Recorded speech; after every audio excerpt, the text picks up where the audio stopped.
Welcome to the KIRO Radio Rundown, the show where we collect takes from all the hosts on the biggest stories of the week and force them to compete for take supremacy. I'm Jake Rummel, the guy who opens the blinds and allows you to look through the Puget Sound's Overton window 15 minutes at a time. On Sunday, Governor Jay Inslee announced new restrictions in response to increasing COVID-19 cases and hospitalizations. These included bans on indoor dining at restaurants and bars and new caps on occupancy limits for retail. We'll hear from all of our hosts on this, but let's get the shoutiest clip out of the way early. So let's do this. The people that are going to die are going to be people that are going to get it. The people that are going to die and people that are going to get it are going to be a certain age, and they're going to have contributing factors to that. Why doesn't society, and that would mean the governor would have to actually have two thoughts in his head at the exact same time rattling around. And one of them is this: protect the most vulnerable. We put kids in car seats because they are vulnerable.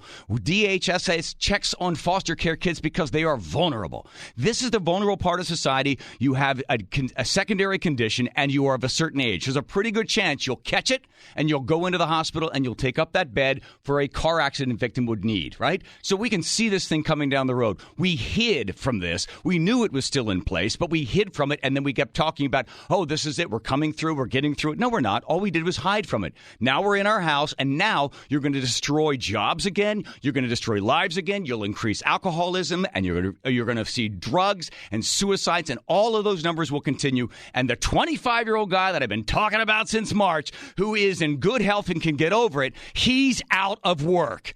And I don't hear anybody in a position of power addressing the 30-year-old guy that is of good health and is most likely not to die of this. But his life is ruined as well, while we know who this is going to affect and we know everything else about the disease. We're all going to hide in place until the vaccine comes out. Moronic. Lockdowns kill people. Period. Exclamation point. That's a fact. That was John Curley of the Tom and Curley Show. Innovative use of punctuation there. I've personally never seen a period followed immediately by an exclamation point, but the English language, always evolving. Meanwhile, reporter Hanna Scott presented clips from her interview with the head of the Washington State Medical Association on Seattle's Morning News. On top of heading up our state's medical association, Dr. Nathan Schlicker is also an ER doc at Tacoma's St. Joe's. Well, working in the ER, we sit on the front lines of this pandemic, and we're seeing what the data is showing, that COVID is making an aggressive push into our community and affecting more and more of our family and neighbors. Here's what he's been seeing. What we're seeing now is that we are back near the peak, if not at it, where we were in April. Except for this time, we're not at the top. The line is still going dramatically upwards, and the number of cases will continue to grow. We also this time haven't shut down surgery because we know that there are people that need important life-saving procedures, but it's getting tight. So we really need to get this under control to be able to take care of those with COVID, but also everybody else that needs things like cancer, heart, brain, and orthopedic surgeries. Some of the biggest concerns? One, there's death, which is 1% to 2% of our neighbors. But we also know there's long-term disability from this disease. Even in the young, 10% or more are having long-term symptoms and consequences. And then there is the issue of all the other people that will be affected if we don't get this under control. All those that need heart surgery, cancer surgery, that won't be able to get it because we won't have space to care for them.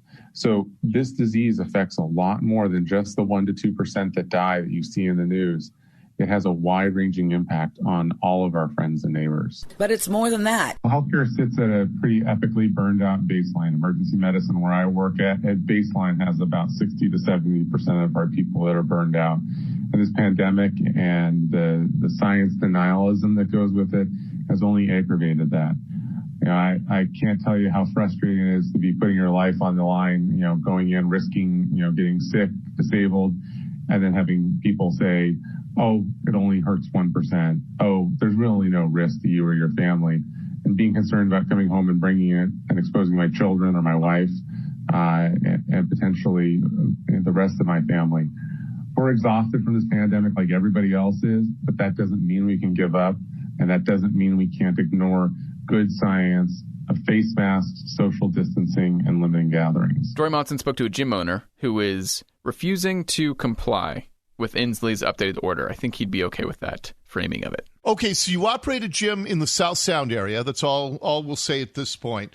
And I saw the statement you sent out to your customers saying that you are going to defy the governor's shutdown order. Tell me why. Well, I would first of all say I didn't actually use the word defy. I actually took a different approach to make it positive. And what I would say is that we're not here to be against the government.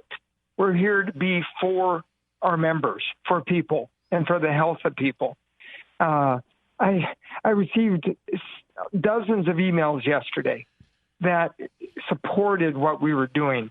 And one lady said, I recently made a decision to make myself healthy and to make it a priority. And it's fallen on the back burner for so long that I decided to get help. And then she said, I was absolutely crushed to hear that fitness centers were going to be forced to close. And I spent all day yesterday crying. And when she found out we were open, it changed her mind. It changed her life because she said it was like telling a drug addict to stay home and get clean on their own. And for her, she said, I'm stuck in a cycle. I need help, motivation, accountability, and access. I mean, I had others who said, physical fitness is my recovery. If I'm not here, I'm going to be going back to the bottle or back to drugs. Mm-hmm. I need this. I had so many people come to me after the last shutdown and said, thank you for opening back up. And I've had dozens and dozens saying, thank you for staying open because this is my life. This is key to my life. Since the lockdown was announced, a lot of industries are coming out to argue their case for why they don't think they need to be shut down. Here's Ursula Reutin asking virologist Dr. Angela Rasmussen if restaurants are common vectors of spread. The head of the Washington Restaurant Association is predicting that tens of thousands, maybe even up to 100,000 workers will end up losing their jobs, and many restaurants will go under because of these latest restrictions, shutting down indoor dining. And he says that the data is in that restaurants are not places where COVID spreads. Is that accurate? I don't think that's accurate about restaurants not being places that COVID spreads. We know very well that in certain circumstances, including in restaurants, they're very fertile grounds for COVID to spread. So I don't think that is a true statement at all. I do think it's probably true that a lot of restaurants will be going out of business and a lot of people will be losing their jobs. And that is really a tough pill for everybody to swallow, given how much that affects our economy. Yes. So I think that, it's really, really unfortunate that we haven't had more federal leadership. What we really need to support these workers, to support these business owners, is a really comprehensive financial aid package from the federal government to make sure that these restaurants can stay in business when they have to close. It's really a disservice to the American people and to these small business owners and to these employees that hasn't gone through Congress. So that's the rundown for November 17th, 2020. I'm Jake Rummel. I also produce, edit, and mix the show. The rundown is brought to you by Space Square. Do you have a toddler who can't figure out how to get the differently shaped blocks into the correct holes? Get them a Space Square. It's the same thing, except all the blocks are square and all the holes are square. No one pays that close attention to Toys for Babies, so you can fool most adults into thinking everything is going great with your baby, even though you might have concerns. Just a heads up, we will be taking the rest of the week off, and next week off I'll be on vacation and celebrating the holidays to the extent that celebrating is possible for anyone. You don't always have time to listen to every KIRO radio show, but you'll always have time for the KIRO radio rundown. Happy Thanksgiving.